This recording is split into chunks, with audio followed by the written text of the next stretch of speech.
Praise lord. Good morning. యేసును స్వరం కార్యక్రమానికి ప్రేమతో స్వాగతం. ప్రియులారా, లేచారా? ప్రార్థన చేసుకున్నారా? మంచిది. ఉదయకాలం సామెతలు 16:18 నాశనముకు ముందు గర్వము నడుచును, పడిపోటుకు ముందు అహంకార మనసు ఉండును. ప్రియులారా, ఈ ఉదయకాలం దేవుని వాక్యం చూసినట్లయితే గర్వం గర్వం గర్వం ఒక వ్యక్తి నాశనం అవటానికి కారణం గర్వం అని బైబిల్ చెప్తుంది.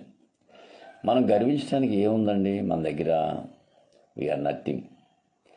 చాలామందిలో ఉన్నది ఏంటంటే, నేను గొప్ప, నేను చాలా గొప్పదాన్ని, గొప్పవాడిని, నా వల్లే జరుగుతుంది, నేను మాత్రమే చేయగలను, ఇంకెవ్వరూ చేయలేరు అని హెచ్చింపు తత్వం. నువ్వు హెచ్చించుకోవడం ప్రారంభిస్తే దేవుడు తగ్గించడం ప్రారంభిస్తాడు.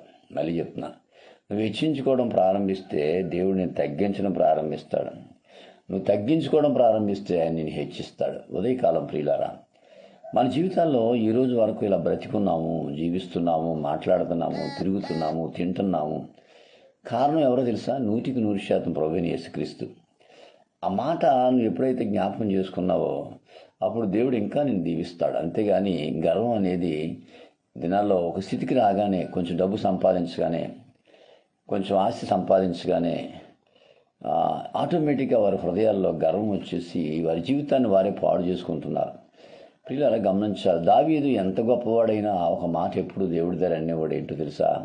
అయ్యా, ఇంతగా నన్ను హెచ్చించుటకు నేను ఏ పాటివాడిని అయ్యా, నా కుటుంబం ఏ పాటిది అని బహుగా తగ్గించుకునేవాడు దావీదు. నా బతుకేంటి, నా జీవితం ఏంటి? ప్రియులారా, ఈ ఉదయకాలం మన జీవితాల్లో కూడా మోకరించి ప్రార్థన చేసినప్పుడు, నేను ఏ పాటివాడిని అయ్యా, నా బ్రతికే పాటిది, నా జీవితం ఏ పాటిదని నువ్వు అనుకుంటే ప్రభు ఇంకా ప్రేమిస్తాడు. నిజంగా మనం ఏ పాటివాడు అండి? పురుగు లాంటివాడు, మన్ను లాంటివాడు, గడ్డి లాంటివాడు, ఎండిపోతాం, చచ్చిపోతే ఎండిపోతా, జీవితం ఆఖరైపోద్ది కదా. మనం ఏ పాటివాడు అండి? మన వల్ల ఏం జరగదు. ఆయన నిజంగా ఎంత ప్రేమ కలిగినోడు అంటే, మనల్ని ఎంత దీవిస్తున్నాడంటే, నిజంగా ఎంత ఆశ్చర్యం అంటే, మరి అటువంటి అప్పుడు మనం ఎంత తగ్గించుకుని ఆయన పాదాల దగ్గర ఏడుస్తూ ఉండాలి. అంతేగాని గర్వించి ఈ దినాల్లో చాలామంది అంతే, నేను చాలా గొప్పవాడిని, లేదా నన్ను మించినోడు లేడని, నేను మాత్రమే చేయగలనని అని అనేక సార్లు. అసలు ఈ గర్వం అనేది ఎక్కడ ప్రారంభమైందంటే పరలోకంలో ప్రారంభమైంది. లూసిఫర్ దేవుని కన్నా గొప్పగా పేరు తెచ్చుకుందాం అన్నాడు, ప్రయత్నం చేశాడు. దేవుడి కింద పాతాళంలోకి తోసేశాడు.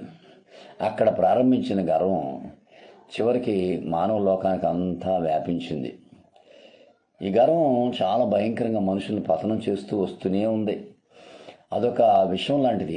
మనిషి హృదయంలోకి లేదా మనసులోకి ఆ విషయం వెళ్ళిందంటే ఏదో ఒక రోజు వాడు చచ్చిపోతాడు. బైబిల్ చెప్తుంది, నాశనానికి ముందు గర్వం నడుస్తుంది, పడిపోవటకు ముందు అహంకారం మనసు. ఏ రోజు ప్రసంగం చేస్తూ చాలా బాగా ప్రసంగం చేసామని చెప్తారు అక్కడ. వెంటనే ఏ రోజు సంతోషపడిపోయి దేవుని మహిమ పరచనందున అతడు అక్కడికక్కడే పురుగులు పడి చనిపోయినని బైబిల్ చెప్తుంది. సింహాసనాసీనుడైన ఏ రోజు ప్రసంగం చేస్తుంటే చాలామంది అన్నారు, అయ్యా భలే ప్రసంగం చేశావు, నువ్వు చాలా బాగా చేసేసావు, అయ్యి బాబోయ్ అన్నప్పుడు అతడు దేవుని మహిమ పరచనందున. పిల్లరా, మన జీవితాల్లో ఎప్పుడు కూడా దేవునికి ఫస్ట్ ప్లేస్ ఇవ్వాలి. ఆయన వల్లే జీవిస్తున్నాను, ఆయన వల్లే బ్రతుకుతున్నాను, ఆయన వల్లే నేను ముందుకు సాగుతున్నానే మాటను వాడితే నిజంగా దేవుడు సంతోషిస్తాడు. గర్వించకూడదు. నెప్పుకొద్దునేజరు ఒక అతను ఉన్నాడు, ఈ గొప్ప సామ్రాజ్యం నా బాహుబలం వల్ల కట్టాను అన్నాడు. ఇదంతా ఎవరి వల్ల కలిగింది? దేవుడి వల్ల మాట వాడలేదు, నా బలం వల్ల అన్నాడు. వెంటనే దేవుడు 3 పూట్ల గడ్డి తినిపించాడు. 7 సంవత్సరాలు 7 సంవత్సరాలు గడ్డి తిన్నాడు. నువ్వు కట్టడం ఏంటరా, నీ వల్ల ఏమవుతుందిరా అని. ఈ ఉదయకాలం ప్రియులారా, తగ్గించుకుందాం, మోకరిద్దాం, కన్నీరు కారుదాం. ఏ పాటి వాడను, పురుగు వంటి నరుడను, నా మీద ఎందుకింత ప్రేమ, యేసు నా మీద ఎందుకింత జాలి, నీ ప్రేమకై విలువ చెల్లించలేక కన్నీటి బాష్పబిందులే మిగిలాయి, కన్నీటి బాష్పబిందులే మిగిలాయి.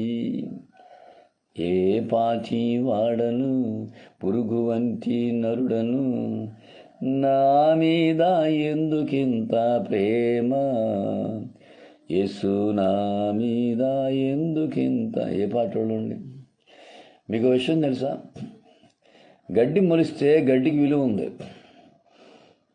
కొంటారా గడ్డిని? దానికి విలువ ఉంది. ఒక మేకకి విలువ ఉంది, ఒక జంతువుకి విలువ ఉంది.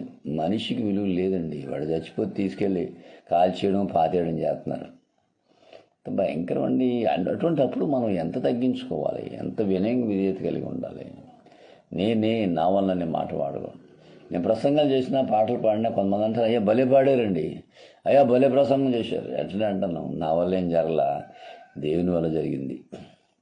నేనే పాట ఉన్నాయి బాబు, ప్రసంగం చేయటానికి, పాటలు పాడటానికి కృప వల్లే, ఆయన కృప వల్లే. పిల్లరా, ఈ ఉదయకాలం యేసుని స్వరం ద్వారా నువ్వు తగ్గించుకో, కుటుంబంలో తగ్గించుకో, సంఘంలో తగ్గించుకో, ఎక్కడికి వెళ్ళినా తగ్గించుకో. గర్వించొద్దు, అది ఎప్పటికైనా నీకు ప్రమాదం. నాశనానికి ముందు గర్వము నడుచును. ఆ దినాల్లో గర్వించిన వాళ్ళందరూ పతనం అయిపోయారు, తగ్గించుకున్న వాళ్ళందరూ దీవించబడ్డారు. మోషే తగ్గించుకున్నాడు, దేవుడి దగ్గర ఏడ్చాడు, అయ్యా నేనే పాటున్నాయ్యా ఇలా నడిపించడానికి, నా వల్ల ఏమవుతుంది అన్నాడు. దేవుడు అన్నాడు, నీ వల్ల నేను చేస్తానన్నాడు. దావీదు ఏడ్చాడు, యెహోషువ అన్నాడు, నా వల్ల కాలేదని, బాలుని నా పని నేనేం చేయగలను అన్నాడు. పిల్లలు, ఈ ఉదయకాలం ఒకవేళ నీ జీవితంలో గర్వం ఎంటర్ అయితే మాత్రం నువ్వు పతనానికి. కొంతమంది అనుకుంటారు, ఈ పని నేనే చేయగలను, నా వల్లే జరుగుతుంది, నేను లేకపోతే ఆ పని జరగదు, నేను లేకపోతే పాటలు పాడేవాళ్ళు లేరు, నేను లేకపోతే ప్రసంగం చేసేవాళ్ళు లేరు, నేను లేకపోతే వాయించేవాళ్ళు లేరు, నేను లేకపోతే ఏం జరగదు అక్కడ. నేను లేకపోతే వద్దు, ఆ మాట వాడొద్దు. దేవుడు తలుచుకుంటే రాళ్ల చేత మాటలు పలికించగలడు.